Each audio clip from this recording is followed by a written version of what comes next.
Assalamualaikum warahmatullahi wabarakatuh. Salam untuk pejuang YouTuber di Indonesia dimanapun berada. Juga untuk semua YouTuber pemula di grup komunitas Satu Tujuan. Pada kesempatan ini saya akan memberikan motivasi dan inspirasi. Temanya adalah tentang 7 langkah menuju sukses. Saya yakin ya semua juga ingin jadi YouTuber yang sukses, tapi perlu diketahui apa saja langkah-langkahnya. Oke? Namun sebelumnya bagi yang baru pertama kali mungkin melihat channel saya di sini adalah Fei Hoki Channel. Silakan bantu subscribe, like, dan kasih komentar. Nah, komentarnya boleh berupa pertanyaan juga boleh ya. Dan terima kasih kalau berkenan untuk di-share ya. Nah, saya doakan semua teman-teman yang sudah membantu untuk memberikan subscribe, like, komen, dan share ya. Saya doakan sukses dan rezekinya dimudahkan oleh Allah. Amin ya.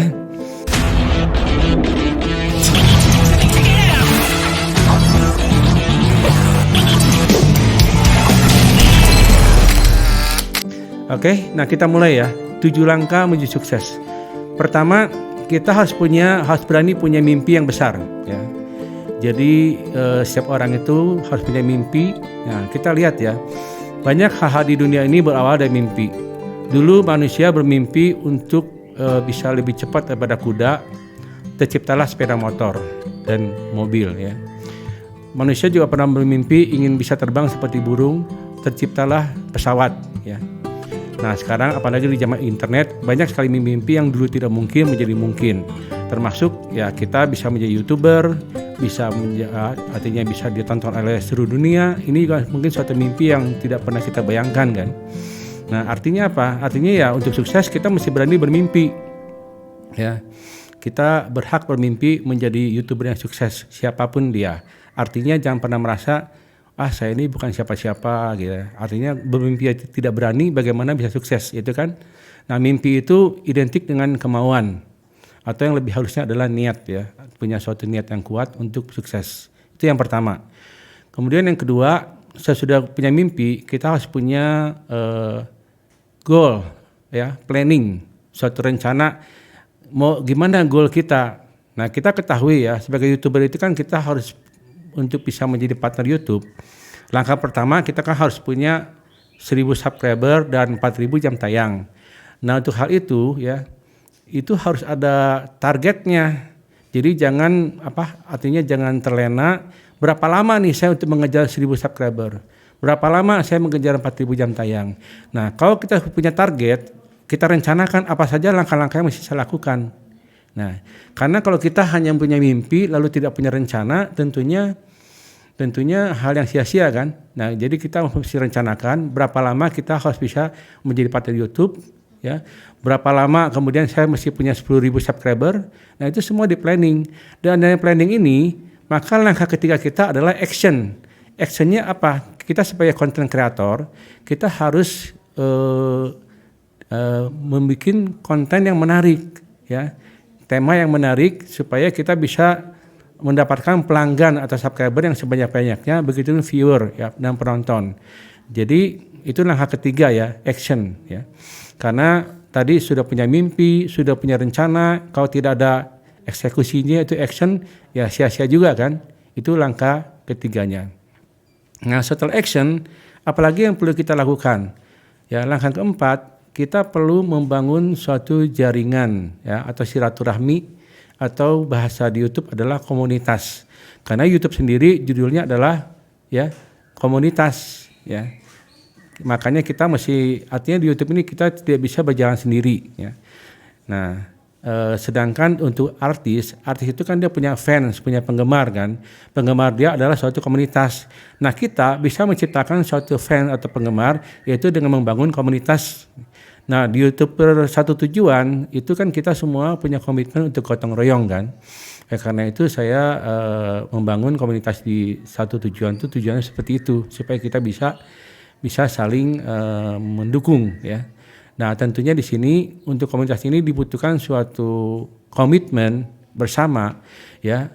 Nah, saya perlu kasih catatan ya. Saya perhatikan di komunitas YouTuber ini kan kendalanya begini ya. Banyak orang-orang yang masuk ke komunitas dia pingin didukung, pengen di-subscribe, pengen dikasih komen dan sebagainya. Tapi sebaliknya ya, dia sendiri malas untuk membantu orang lain, ya, membantu teman-temannya, untuk segera memberikan like dan komen pun udah malas gitu. Nah itu orang-orang seperti itu saya bilang adalah orang-orang yang kurang komitmen ya. Karena itu sangat disayangkan ya kalau di sebuah grup komunitas ada yang seperti itu. Karena komunitas itu baru bisa kita bangun apabila kita punya anggota-anggota yang betul-betul komitmen, yang punya sifat gotong royong ya dalam hal ini gitu. Oke, jadi komunitas ini sangat penting juga ya. Nah yang kelimanya apalagi? Nah setelah kita lakukan semua itu, mulai dari memiliki mimpi dan sebagainya ya. Nah kan mimpi, udah gitu kita punya rencana, kemudian action, kita bangun komunitas. Nah yang kelimanya, kita harus ada konsisten. Jadi jangan istilahnya semangat di awal ya. Jadi begitu ketemu kendala ya, artinya banyak sekali alasannya gitu. Alasannya HP saya kurang memadai lah, saya kurang beginilah dan begitulah, dan itu saya pikir suatu hal yang sebenarnya hanya alasan ya. Karena kenapa? Karena kalau sudah punya kemauan untuk sukses ya, kita sudah action, maka kita juga harus konsisten ya. Konsisten itu bahasa lainnya adalah disiplin ya. Tanpa disiplin diri tidak akan ada kesuksesan juga. Jadi artinya kita harus punya berkomitmen pada diri sendiri untuk konsisten, selalu membuat konten demi konten minimal misalnya sehari 1. Nah itu konsisten dilakukan gitu. Karena tanpa konsisten itu kita tidak mungkin akan sukses. Bahkan untuk YouTuber yang sudah sukses ya, sekelas yang Atta Halilintar dan sebagainya, mereka sendiri yang sudah punya nama begitu besar, tiap harinya mereka konsisten juga, tetap aja ada konten baru gitu. Artinya mereka juga tidak serta-merta karena udah merasa terkenal dan sebagainya lalu tidur gitu ya, tidak bikin konten lagi, itu tidak mungkin. Kenapa? Karena kita sebagai konten kreator ya, kontrak kita itu adalah seumur hidup ya. Artinya kalau kita ingin punya penghasilan yang konsisten juga, ingin tetap gajian, maka kita tetap mesti bikin konten. Nah ini yang lucunya, ada teman-teman yang baru punya konten, beberapa konten ya, lalu jarang sekali bikin konten lagi. Nah di grup itu dibagi ulang-ulang tuh hanya konten yang itu aja dari dulu gitu ya, bukan konten yang barunya. Nah ini saya katakan ini juga akan kurang bagus perkembangannya ya. Itu konsisten itu penting ya. Itu nomor 5. Nomor 6-nya langkahnya apa?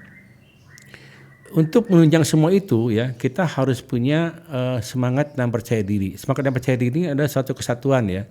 Artinya begini, kalau teman-teman pada diri sendiri aja sudah tidak percaya, bagaimana orang lain bisa percaya pada kita? Itu prinsip ya. Artinya kepercayaan diri adalah modal utama. Kita perhatikan banyak artis-artis yang terkenal ya, itu mohon maaf ya, bukan karena semata-mata penampilannya cantik dan ganteng, bukan, tapi mereka punya percaya diri. Banyak kan kita lihat artis yang artinya penampilannya bahkan tidak ganteng, tidak cantik, tapi karena mereka punya kepercayaan diri bisa sukses. Nah YouTuber juga begitu. Jadi Anda itu mesti punya percaya diri. Bagaimana untuk bisa percaya diri? Setiap orang yang diciptakan Allah ya, itu istilahnya Tuhan itu menciptakan manusia itu unik, pasti punya kelebihan dan kekurangan. Nah yang paling tahu diri kita sendiri adalah diri kita. Artinya galilah apa kelebihan dalam diri kita ya.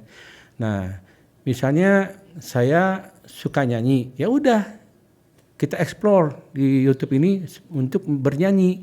Nah jangan artinya untuk itu kita mesti percaya diri, lawan rasa takut. Rasa takut misalnya gini, waduh nanti takutnya diketawain, takutnya nggak ada yang nonton. Nah takut itulah yang merusak kepercayaan diri kita. Tanpa kepercayaan diri dan semangat itu nggak akan ini. Karena hanya orang yang percaya diri lah yang bisa semangat dalam hidupnya, ya kan? Nah semangat ini dan percaya diri adalah modal utama juga untuk menuju sukses. Itu yang ke-6 ya. Yang ke-7, yang terakhir yang tidak kalah pentingnya adalah evaluasi. Evaluasi ini mengandung kata belajar. Artinya kita introspeksi diri setelah kita melakukan action ya, kemudian kita juga konsisten, tapi juga masih sepi penonton. Nah kita pelajari apa sebabnya saya begitu. Nah kita belajar dan belajar memperbaiki diri supaya kedepannya ini konten kita itu bisa lebih baik. Dalam saya katakan konsisten membuat konten itu, setiap hari konten itu harus lebih baik daripada sebelumnya, ya kan? Motonya adalah hari ini lebih baik daripada sebelumnya. Sama aja itu udah rugi gitu. Jadi kita harus meningkatkan diri. Kenapa? Karena kan sekolah juga kan tingkatannya mulai dari taman kanak-kanak, SD kelas 1, kelas 2, kelas 3, kelas 6 sampai ke SMP. Jadi setiap hari itu harusnya ada kemajuan. Sekecil apapun kemajuan itu nggak apa-apa. Ya, karena itu kita mesti banyak belajar evaluasi. Ini saya kurang apa nih? Oh, saya kurang editing. Nah, belajarlah untuk mengedit video. Belajarlah untuk hal-hal yang sifatnya itu bisa membuat konten kita itu lebih menarik. Oke, teman-teman. Nah, kali ini saya berikan tip 7, jangan lupa ya. Miliki impian yang besar, kemudian punya target ya dan rencana, ya kan. Yang ketiga action ya, atau jalankan planning kita itu, rencana kita.